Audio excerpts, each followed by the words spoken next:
Olha, e antes de informar para vocês sobre a nossa pergunta do dia, eu quero saber a sua opinião. Você participou dessas eleições? Você fez questão de exercer a democracia, o seu papel, né, de liberdade de escolha? Você foi lá e fez? E qual que é a sua avaliação geral? Né? Qual a sua opinião sobre essas eleições? O PT elegeu 248 prefeitos nas mais de 5.000 cidades brasileiras no primeiro turno. O PL teve desempenho melhor que o PT nessas eleições. O partido emplacou 512 prefeitos, mas foram os partidos do Centrão que juntos conquistaram mais da metade das prefeituras do país. Nós vamos conferir os detalhes na nossa pergunta do dia.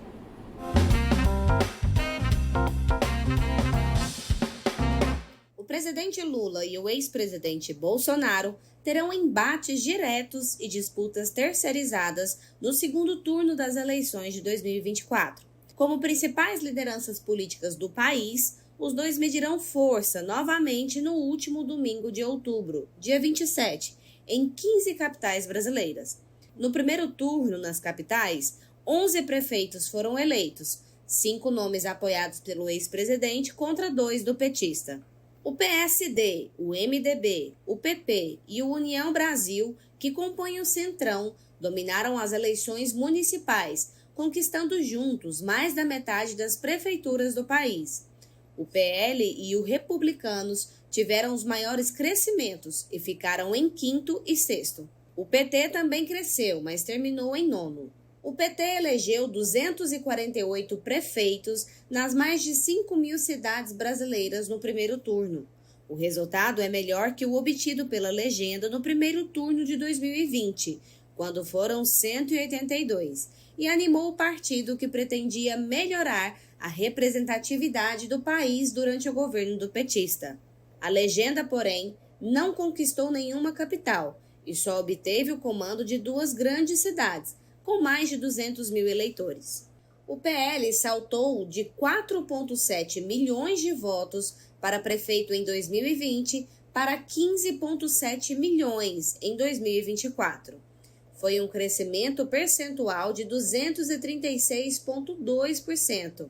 Agora, o partido lidera a tabela de mais apoios recebidos para seus candidatos a comandar os executivos municipais.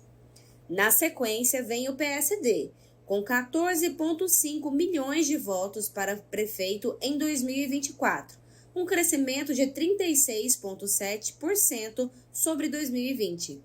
O terceiro colocado no ranking é o MDB, que teve 14,4 milhões de votos e cresceu 32,5%. Já o PT do presidente Lula ficou no 6º lugar do ranking, com 8,9 milhões de votos, um crescimento de 28,2%. O PSDB teve 10,6 milhões de votos em 2020 e continuou em 2024 sua trajetória de perda de representatividade.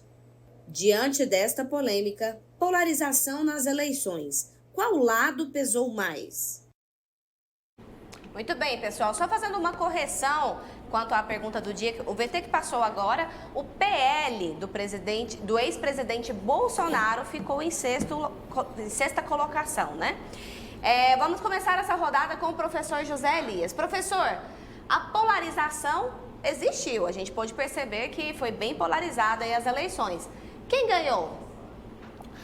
Primeira coisa, eu fico pensando, eu até conversei aqui em off com vocês, porque quando a gente fala polarização, a gente pressupõe que existem 2 polos de igual força em espectros ideológicos distintos. Eu não acredito muito na ideia da polarização no Brasil. Eu estou muito em linha com o que a análise da ciência política, inclusive debatido no último Congresso da Ciência Política Brasileiro, tá? Nós tivemos uma discussão grande lá, os principais do Brasil, e a ideia da polarização é muito perigosa, porque ela pressupõe que, por exemplo, existem espectros políticos que são realmente muito antagônicos e que estão de lados opostos. Eu não vejo, por exemplo, uma extrema esquerda muito forte no Brasil. A extrema esquerda do Brasil ela é irrisória eleitoralmente. Quem é a extrema esquerda? PSTU, Partido Comunista Brasileiro, Partido da Causa Operária. Em compensação, nós temos um pensamento de extrema direita que ele é muito forte. Então, assim, não dá para falar que é polarizado, tá? Se alguém falar que o PT é um partido de extrema esquerda... Então, na sua análise, só seria polarizado se o PT fosse de extrema esquerda. Exato. O PT teria que ter feições de extrema esquerda. O PL seria de extrema direita. Alguns setores, sim. O partido em si, o PL enquanto partido, ele não tem organicidade, tudo bem? Ele tem quadros, onde alguns quadros são radicalizados, não todos. Isso é importante deixar claro. Mas, no geral, essa eleição mostrou uma coisa muito interessante. Mostrou o seguinte, que, independentemente do que aconteça no Brasil, nós temos muita dificuldade de qualificar o debate no sentido de deixá-lo mais orgânico de pautas efetivamente pragmáticas das reais demandas do Brasil. Resumindo, os que estão no poder, eles dão um jeito de se manter no poder. Tá? O Chico Oliveira, um grande sociólogo brasileiro, que foi professor da USP, inclusive, né? Francisco Oliveira, maravilhoso Francisco Oliveira, fundou o SEBRAP e ele perdeu o cargo dele da USP no AI-5, tá? No Institucional número 5, e ele falava sobre um termo chamado PMDBismo. O PMDBismo, que na época tinha a ver com o PMDB e que hoje se fala MDB, o que é essa ideia do MDBismo? E o Marcos Nobre escreveu, inclusive, um artigo recente, tá lá na Cielo, recomendo, sempre eu venho aqui, eu recomendo artigo para as pessoas estudarem. O Brasil, independentemente dessas discussões que existem grupos político-partidários que eles se mantêm de forma hegemônica no Brasil. Para vocês terem uma ideia, essa última eleição mostrou claramente, a eleição de ontem, que os grupos partidários mais fortes, que tiveram mais prefeituras cacifadas, foram aqueles grupos partidários do chamado Centrão. Aqueles grupos partidários que são PSD, MDB, PP, União Brasil, são partidos que não estão ali para o debate ideológico, vamos dizer assim.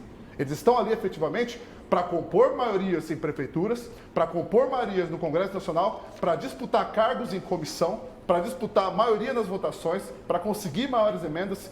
Então, atualmente no Brasil, nós temos um presidencialismo que é de coalizão, ou seja, o presidente precisa governar, ele precisa do legislativo, e esse legislativo ele só autoriza o presidente por meio da barganha, por meio do orçamento secreto. Para resumir, essa eleição municipal, vamos dizer, o pensamento de centro-direita venceu, foi mais majoritário que o pensamento em tese de esquerda. Mas, no geral mesmo, quem venceu foram esses partidos superfisiológicos, que operam a máquina pública desde a redemocratização. É um grupo político de poder que serve a determinados interesses e que usa os seus partidos políticos para orquestrarem todo o dinamismo das máquinas políticas prefeitura fora. Ou seja, professor, enfim, eu preciso mesmo pedir uma tradução, porque foi tão técnica assim, sabe tudo? Resumindo, o Centrão ganhou a eleição. Como ele ganhou a eleição, ele vai ter mais poder de fogo para barganhar junto ao governo Lula, as negociações do Congresso. Ele vai ter mais poder de fogo para poder desembarcar do governo daqui a 2 anos e ele vai ter mais poder de fogo para pressionar, inclusive, alas mais radicalizadas do bolsonarismo. Doutor Moisés Marcioni, o que pesou mais? Então, bem interessante o comentário do meu colega, bem teórico, bem, como se diz, acadêmico. Mas deixa eu falar mais simples com você. O que ele quis dizer foi o seguinte: os partidos que concentram aquela base central, que ela não é fisiologicamente à direita nem à esquerda, acabou tendo preponderância. Nós temos cerca de 5.500 e poucos municípios. Se formos separar a questão do PL e do PT, você percebe que juntos eles não somam nem o que deu o PSD, que é o do Kassab. Então a somatória do PL juntamente com o PT não deu essa presença substancial que deveria haver esse antagonismo de fato. O que se percebe na realidade é que houve um enfraquecimento dos valores progressistas na maior parte do país. Percebemos isso claramente no Nordeste, onde nem mesmo o genro do Lula foi eleito, que ele conseguiu 3%. Você percebe o nível que está. Nem o Lula conseguiu fazer o seu genro. Por outro lado, nós observamos também no Nordeste que foi o estado, a região que mais alçou voos em relação ao PL, mais conseguiu prefeitos, mais conseguiu candidatos mais ideologicamente à direita. Então, nessa linha de pensamento, percebemos que foi muito mais interessante ao conservadorismo e à direita, ao aspecto ideológico mais desse lado. Entretanto, concordo com meu colega que o centro ganhou de lavada da direita e da esquerda, porque eles não têm uma linha muito clara na questão de valores, de conservadorismo, de progressismo. Eles não são claros em relação a isso. Eles vão de acordo com a maré, de acordo com os interesses, de acordo com os valores do partido e muitas vezes em defesa das empresas, em defesa de interesses já dos caciques políticos. Então, como consequência disso, naturalmente, hoje, o centro sai muito mais fortalecido, com muito mais poder de fogo, de fato, para competir aí e conseguir cargos estrategicamente posicionados dentro da máquina. Um exemplo disso que nós podemos ver hoje é que o candidato Mabel, ele é mais ao centro, diferentemente do candidato Fred, que ele é mais à direita. Então, naturalmente, aqui em Goiânia você evidencia esse aspecto. Assim como você percebe lá em São Paulo, que diferentemente daqui, tem mais uma esquerda radicalizada, que é o PSOL, que tem uns valores um pouco mais arrojados no progressivo, enquanto tem o Nunes, que é mais ao centro, que apesar de ter sido abraçado pelo Bolsonaro, naturalmente ele não tem um posicionamento muito claro no aspecto da direita. Então, mas, considerando essa condição, percebe-se que o centro sai muito mais fortalecido nessa eleição. Então, os antagônicos aqui de hoje entraram num consenso de que na verdade, quem ganhou foi quem optou por não ir para um lado e nem para o outro, mas ficar realmente no centro. O Brasil ele é um país que não...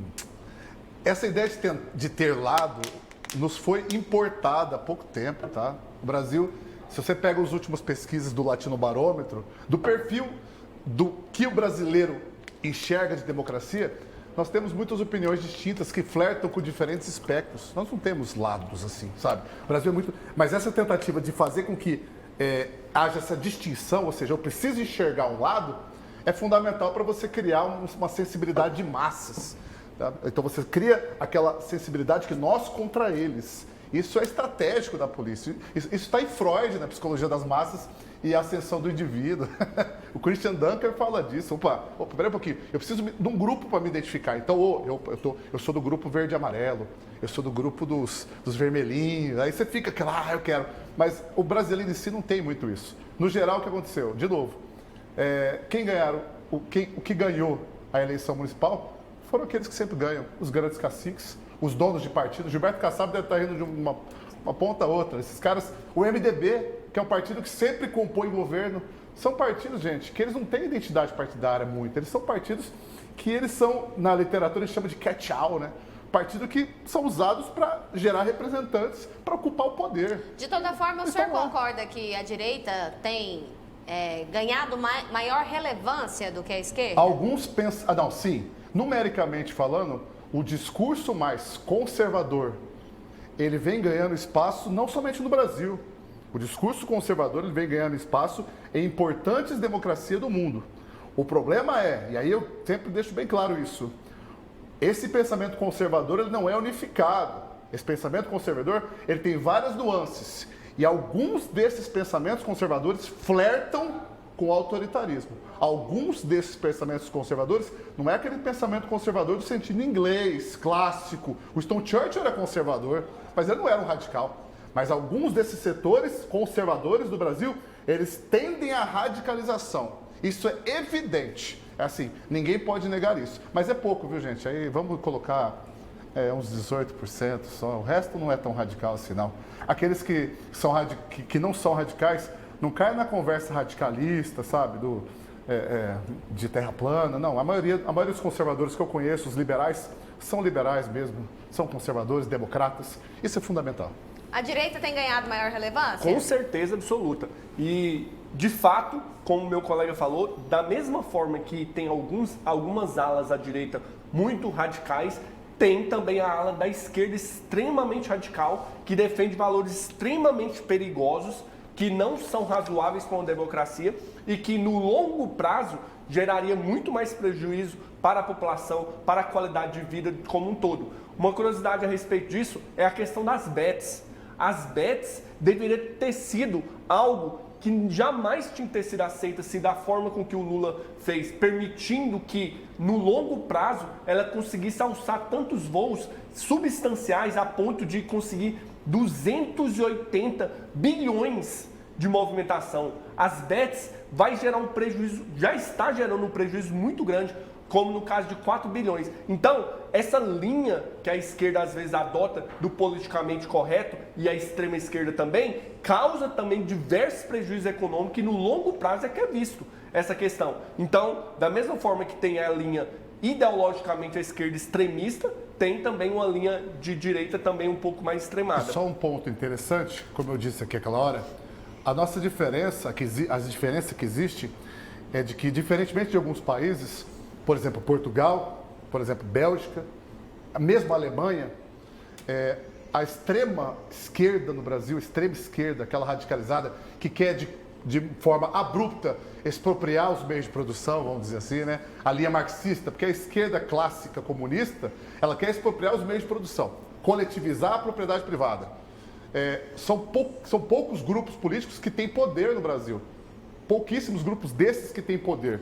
Em compensação, a gente vê alguns grupos políticos radicalizados para a extrema-direita, com pensamento militarizado, ultranacionalista, teocrático, tradicionalista, que tem espaços, inclusive, no Congresso Nacional. É isso que é bom ficar claro. Nós temos congressistas hoje, eu estou tentando lembrar algum congressista, não temos do PSTU, não temos do PCO, não temos esses congressistas, mas nós temos alguns congressistas que têm um discurso extremamente radicalizado para esse discurso dito de direita, sabe? Mas independente disso, discurso extremista, ele é sempre danoso para a democracia. Ok.